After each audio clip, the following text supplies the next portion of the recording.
Pack your desk, loser. My boss shouted in front of everyone. Stealing company money, huh? Hi, I'm Jason, and I'm a 30-year-old from a big city like New York. I've always been good with numbers. They make sense. They don't lie. But people, they're a different story. I learned that the hard way in a place where I thought my hard work meant something. This is a story about how I faced a betrayal in front of everyone and used my own quiet methods to win. The laughter came first ugly and loud. It carried across the office like a crow calling over something already dead. Clear your desk, loser, my boss announced, his voice booming exaggerated for the crowd. Stealing company funds. You're done. He stood there, all false outrage and real pleasure, the kind of man who rehearses cruelty in the mirror. And next to him, the CEO's son Luke was smiling. Dad already called the cops, he said, like it was dessert after a meal. I didn't look at them. My eyes stayed on the numbers, flickering on my screen as though I could calculate my way out of this. My coworkers were frozen their faces, caught between disbelief and relief that it wasn't them. What, no begging? My boss said, tilting his head, mock pity dripping. Pathetic accountant. Cat got your tongue? Papers slapped against my desk. Termination immediate. Sign them or we add criminal charges. I didn't move. My heart was steady. Too steady. Because the moment Luke stepped into the room, I knew exactly what this was. And I knew it wasn't about missing funds. Luke and I had never been friends. We had been something worse. Aware of each other. Two predators circling the same cage waiting to see who'd move first.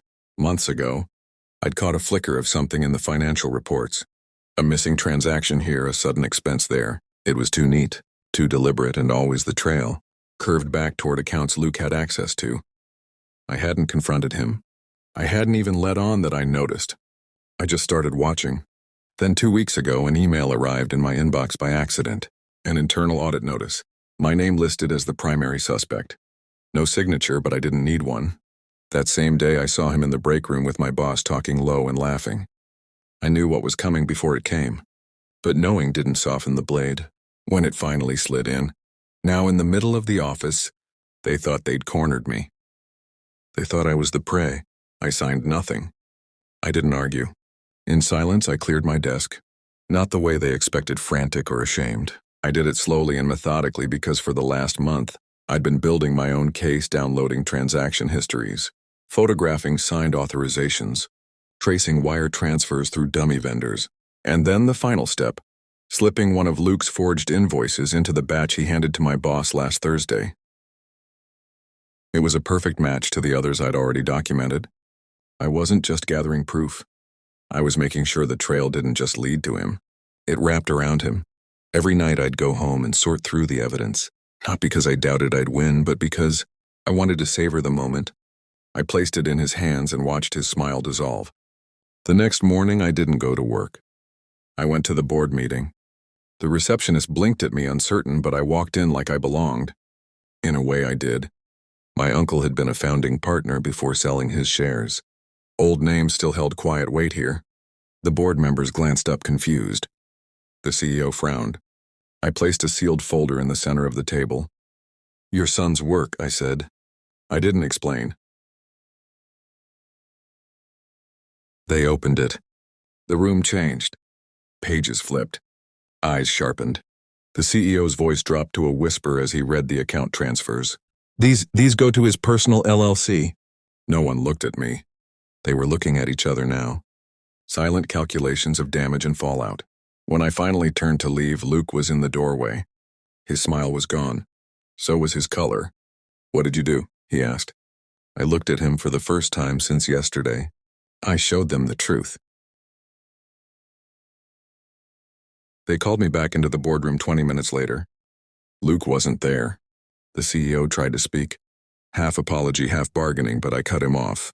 You'll retract the accusation publicly. It wasn't a request. He nodded once. And you'll issue a statement to the press about your son's departure with cause. A pause, the kind where pride struggles against necessity. Then another nod. I turned to leave, but Luke was waiting outside the door, looking like he'd aged a decade in an hour. You could have just come to me, he said. I stepped closer until our eyes met. I did yesterday in front of everyone, and you smiled. He flinched, a small involuntary movement, the kind that told me the knife had gone deep. I didn't go back to my desk. I didn't want the desk or the job. By evening, news of the internal audit had hit the industry news feeds. Luke's name was trending for all the wrong reasons. I sat in my apartment, the lights off, watching the city breathe through the windows.